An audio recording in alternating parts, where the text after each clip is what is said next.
जय माता दी। जैसा कि आप सब लोग जानते हैं कि श्रीमद् देवी भागवतम पुराण की कथा आरंभ हो चुकी हुई है आज कुछ दिनों से। तो हम ये चाहते हैं कि आप देवी भागवतम पुराण में के अनुसार अपने जीवन को व्यतीत करें। आपको अगर कोई भी पुराण या शास्त्र अच्छा लगता है, आपके इष्ट देव जो भी हैं, लेकिन ज्ञान हमें सब तरफ से लेना चाहिए। तो आज की कथा है कि श्री वेद व्यास जी की ने जो पुत्र की इच्छा की थी, तो वो उसके पुत्र की उत्पत्ति कैसे हुई। सब बोलो दुर्गेश्वरी मात की जय। ऋषिगण बोले, सूत जी, आप पहले कह चुके हैं कि व्यास जी बड़े तेजस्वी थे। उन्होंने संपूर्ण पावन पुराणों की रचना करके शुकदेव जी को पढ़ा दिया। किस प्रकार की तपस्या करने के प्रभाव से उन्हें शुकदेव जी जैसे पुत्र रूप में प्राप्त हुए थे, इस विषय में व्यास जी के मुखारविंद से आपने जो कुछ सुना हो वो सब वृत्तांत विस्तार पूर्वक कहने की कृपा कीजिए। जब सूत जी के पास बहुत सारे ऋषि मुनि बैठे थे तो उन्होंने प्रश्न किया कि सूत जी से कहा कि हे मुनिवर, आप कृपा करके ये बतलाइए कि श्री वेद व्यास जी ने, आपने कहा कि उन्होंने अपने पुत्र को तमाम वेदों और शास्त्रों का ज्ञान दिया, तो उनको ऐसा पुत्र की प्राप्ति कैसे हुई थी। तो हमें लिंग पुराण में, स्कंद पुराण में, श्रीमद् भागवतम पुराण में, विष्णु पुराण में और बहुत सारे जितने भी पुराण हैं उनमें हमें एक बात हमें साक्षात मिलती है, और देवी भागवतम पुराण में भी इसका विस्तार पूर्वक वर्णन किया गया है कि अगर इंसान पुत्र की इच्छा करता है तो उसको पुत्र जब प्राप्ति होती है, तो जब इंसान के घर के अंदर एक अच्छा पुत्र पैदा होता है तो उस इंसान ने कौन से कर्म किए होते हैं। एक व्यक्ति के घर में पुत्र पैदा होता है, वो शराब पीना, मांस खाना, जुआ खेलना और जितनी बुरी आदतें होती हैं उसका क्या कारण होता है। तो इसमें श्रीमद् भागवतम पुराण में बहुत ही सुंदर तरीके से वर्णन किया गया कि भगवान श्री हरि जी का मुखवाक्य है कि जब आप किसी के घर में भोजन करने के लिए जाते हैं तो जिस इंसान ने जिस भाव से, अगर चोरी करके उसने अपने बच्चों के लिए, बीवी बच्चों के लिए वो भोजन बनाया, तो उसी तरीके से जब तक आपके पेट में वो भोजन रहता है आपका भी मन करता है कि हम चोरी करें, हम लालच रखें। इसी तरीके से कि भगवान कहते हैं कि श्री वेद व्यास जी का मुखवाक्य है कि जिस घर के अंदर पूजा पाठ होती है, भगवान के नाम की भक्ति होती है, परम ईश्वर के नाम की महिमा का वर्णन किया जाता है, तो जिस घर में ऐसी पूजा पाठ होती है उस घर के अंदर जो पुत्र की प्राप्ति होती है, वो पुत्र सदैव धर्म के मार्ग पर चलने वाला होता है, वो अपनी कुल को तारने वाला होता है। तो हमें अपने घर के अंदर, अगर हम चाहते हैं कि हमारे घर के अंदर संतान अच्छी पैदा हो, ऐसी संतान हो जो धर्म के मार्ग पर चले, ऐसी संतान हो जो परमात्मा का भजन कीर्तन करे, तो हमें भगवान का भजन करना चाहिए। जब भगवान का भजन करते हैं तो उसके प्रभाव से आपके घर के इंसान, किसी भी इंसान के घर के अंदर जो पुत्र पैदा होता है वो कुल को तारने वाला होता है। सब बोलो दुर्गेश्वरी मात की जय। सूत जी कहते हैं, शुकदेव जी उत्तर कोटि के साक्षात योगी थे। सत्यव नंदन व्यास जी जैसे उनका जन्म हुआ, वो कहता हूँ। एक समय की बात है, महाभाग्य व्यास जी ने सोचा कि मुझे पुत्र हो। ये निश्चित विचार करके मेरुगिरी के रमणीय शिखर पर गए और उन्हें कठिन तपस्या आरंभ कर दी। उनके मन में बार बार विचार उठता था कि शक्ति की उपासना अवश्य ही होनी चाहिए। जो शक्ति का पूजन नहीं करता, जगत में उसकी निंदा होती है। शक्ति का उपासक आदर पाता है। तद्वी नंदन व्यास जी मुझे रुगिरी के सुमेरु गिरी के जिस शिखर पर तपस्या करते थे वहाँ एक बहुत बड़ा अद्भुत कनेर का उपवन था। सभी देवता और महान तपस्वी मुनि की क्रीड़ा करते थे। आदित्य, वसु, रुद्र, मरुत और अश्वनी कुमार तथा अन्य भी ब्रह्मा को साक्षात्कार किए हुए मुनिगण वहाँ ठहरे हुए थे। निरंतर संगीत ध्वनि होती थी। फिर तो चर अचर संपूर्ण जगत में व्यास जी का तेज फैल गया। उनकी जटाएं अग्नि के समान चमकने लगीं। उस समय उनके तेज को देखकर शचीपति इंद्र डर गए। देवराज के मन में व्याथा उत्पन्न हो गई। वे भगवान शंकर के पास जाकर खड़े हो गए और उनकी स्थिति देखकर भगवान शंकर ने कहा, शंकर जी बोले, इंद्र, तुम देवताओं के राजा हो, आज कैसे भयभीत हो गए? तुम पर कौन सा दुख टूट पड़ा है? तुम्हें कभी भी तपस्वियों के प्रति अमृष नहीं करना चाहिए। शक्ति सहित मैं उपास्य हूँ। यूं जानकर मुनिगण तपस्वियों में लगे रहते हैं। वे किसी प्रकार भी दूसरे का अहित नहीं करते। जब शंकर इंद्र यूं कह रहे थे तब वे उसने पूछने लगे कि व्यास जी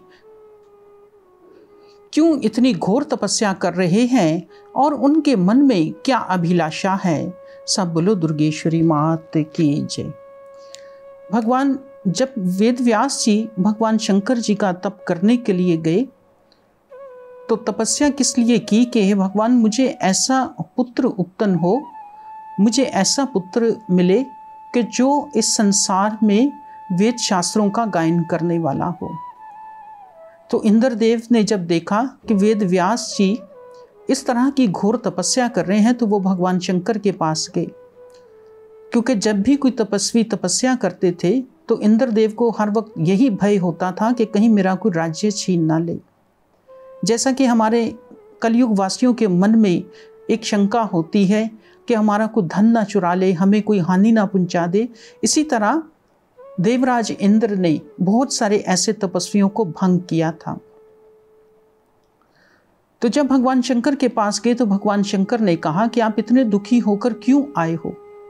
वो तो वेद व्यास जी तो तपस्या कर रहे हैं अपने पुत्र की प्राप्ति के लिए। तो जब हमें पुत्र प्राप्ति की इच्छा हो तो हमें भगवान की, अपनी माता जगत जननी दुर्गेश्वरी की शरण में जाना चाहिए। हमें परमात्मा की शरण में जाकर ये प्रार्थना करनी चाहिए कि भगवान हमारे घर में ऐसा पुत्र उत्पन्न हो जो हमारे कुल को तार दे।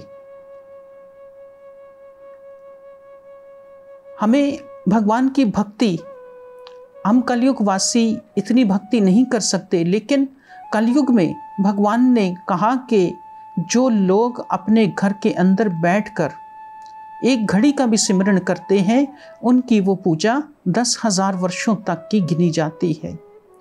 लेकिन अगर हम अपने मन में भगवान के नाम की पूजा लेकर बैठते हैं तो हमारा मन भी शुद्ध होना चाहिए।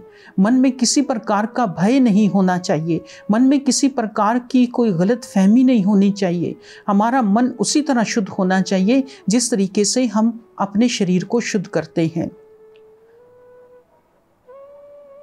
देवी भागवतम पुराण में एक और भी ऐसी ही कथा आएगी, और भी आप लोगों ने श्रीमद् भागवतम पुराण में भी सुना होगा, कथा सुनी होगी कि इंसान जब अपने शरीर को पाक करता है, जब अपने शरीर को शुद्ध करता है तो वो नहाने से होता है। लेकिन जब इंसान अपने शरीर को शुद्ध कर लेता है तो मन शुद्ध कैसे हो?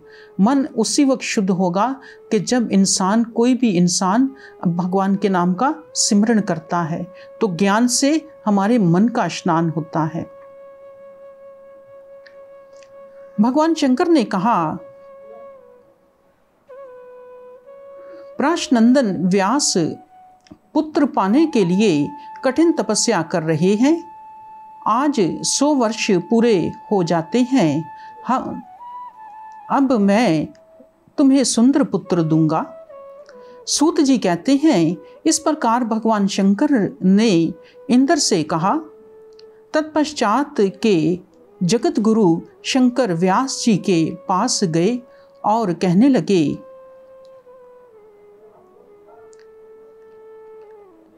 कि हे व्यास जी उठो, तुम्हें अभी सुंदर पुत्र प्राप्त होगा। अनव तुम्हें संपूर्ण तेजों का साकार विग्रह, शानी, यश का विस्तार करने वाला तथा अखिल जनों का प्रिय पुत्र प्राप्त होने वाला है। उसमें सभी सरिच गुण उपस्थित होंगे, साथ ही वो सत्य पराक्रमी भी होगा। तो भगवान शंकर जी ने श्री वेदव्यास जी को ये वरदान दिया कि तुम्हारे घर में जो पुत्र पैदा होगा वो सत्य पराक्रमी होगा, धर्म के मार्ग पर चलने वाला होगा। तो हमें जब संतान की प्राप्ति करनी होती है, इस कथा का अर्थ क्या है कि हमें जब संतान की प्राप्ति करनी होती है या इच्छा मन में आती है तो हमें भगवान की शरण में जाना चाहिए, भगवान से प्रार्थना करनी चाहिए। सूत जी कहते हैं, भगवान शंकर की मधुमयी वाणी सुनकर महाभागे व्यास जी ने उनके चरणों में मस्तक झुकाया और वे अपने आश्रम को चले गए। बहुत वर्षों के परिश्रम से वे थक गए थे। पुत्र उत्पन्न करने के लिए जो अऋण वीर्यवाद यात है वो तो आज मेरे पास है ही नहीं, परंतु मैं किसी स्त्री को स्वीकार भी करूं तो कैसे करूं, क्योंकि स्त्री तो पैरों को जकड़ने वाली है। स्त्री चाहे पुत्र उत्पन्न करने में कुशल, पतिव्रता धर्म के पालन में निपुण और रूपवती भी क्यों ना हो, है तो वो बंधन स्वरूप ही। वो अपनी इच्छा के अनुसार सुख भोगना पसंद करती है। गृहस्थ का जीवन बड़ा ही संकटमय है, फिर अब मैं उसे कैसे स्वीकार करूं? मुनिवर व्यास जी यूं सोच रहे थे कि इतने में ही घृताची नाम की अप्सरा दिव्या रूप में धारण किए हुए उन्हें हष्टी गोचर हुई। उस समय वो मुनि के समीप ही आकाश में खड़ी थी। अप्सराओं में उसका सर्वोच्च पद था। अब मुझे क्या करना चाहिए? यदि मैं इसे स्वीकार कर लेता हूं तो अनेकों तप करने वाले महात्मा मेरी हंसी उड़ाएंगे। जो कुछ भी हो उत्तम सुख देने वाला तो गृहस्थाश्रम ही है। कहा जाता है कि ये आश्रम पुत्र देता है, स्वर्ग देता है और ज्ञान हो जाने पर मोक्ष भी देता है। बहुत पहले नारद जी से मैंने एक प्रसंग सुन चुका हूँ। सब बोलो दुर्गेश्वरी मात की जय। अब जब श्री वेदव्यास जी को वरदान मिल चुका, वो तपस्या करने के बाद अपने आश्रम को आए। 100 साल की भक्ति करने के बाद वो अपने आश्रम की तरफ वापस लौट कर जब गए तो अब सामने एक अप्सरा दिखी और मन में सोचा कि इसको मैं कैसे स्वीकार करूं। जितने तपस्वी हैं सब मेरी निंदा करेंगे, और यूं कहेंगे कि इतने तपस्वी होकर आप गृहस्थ आश्रम में कैसे फंस गए।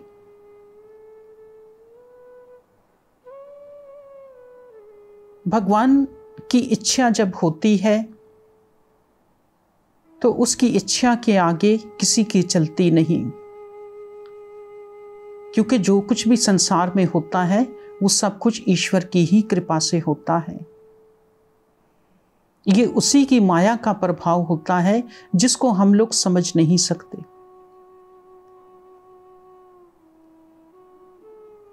अब सोचा कि गृहस्थ आश्रम भी तो अच्छा है।